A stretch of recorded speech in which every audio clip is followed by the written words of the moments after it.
pour vous, la vie, c'est plutôt du funambulisme ou du théâtre? Ah oui, ça c'est pas mal.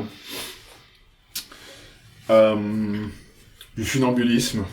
Alors c'est marrant parce que là, on diffère complètement. Moi, je dirais du théâtre. Ouais. C'est...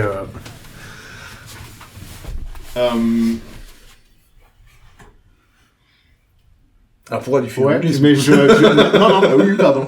Tout d'un coup, j'ai blogué pendant un petit moment parce que je vois tout à fait comment tu peux voir la vie comme du théâtre. Voilà. Mais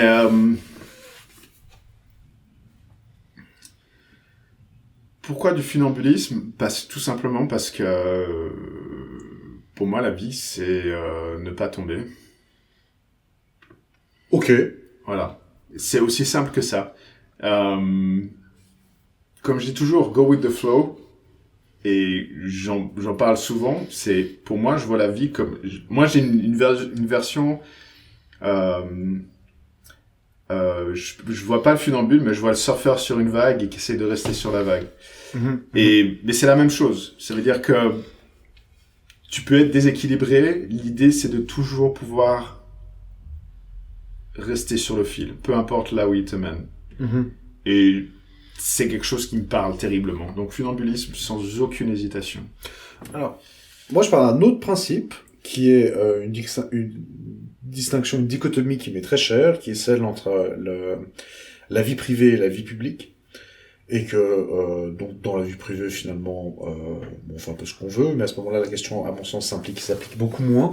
Alors que là où on est dans la vie publique, dans l'espace public, à ce moment-là, on est beaucoup plus sur quelque chose de théâtral, avec des comédies, des tragédies, des personnages, des didascalies parfois.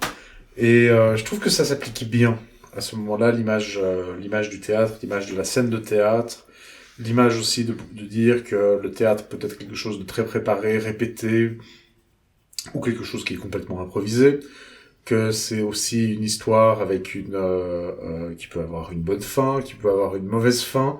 Est-ce qu'il y a aussi quelque chose dans le fait que tout est écrit?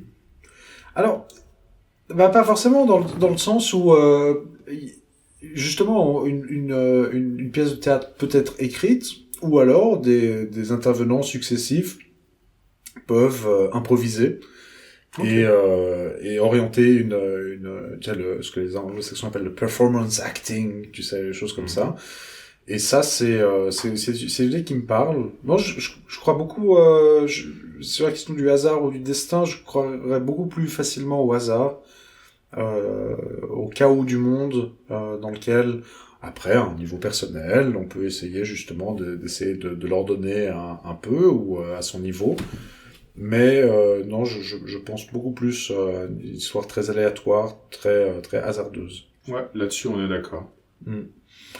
Je trouve qu'il y a une idée qui est triste dans l'idée de la destinée, qui est celle de finalement jamais pouvoir dépasser sa condition, ou alors c'est ton destin que tu aies dépassé ta condition, c'est-à-dire même si tu ça sera toujours ton destin, justement. C'est ça, même si tu arrives à accomplir quelque chose. C'est triste.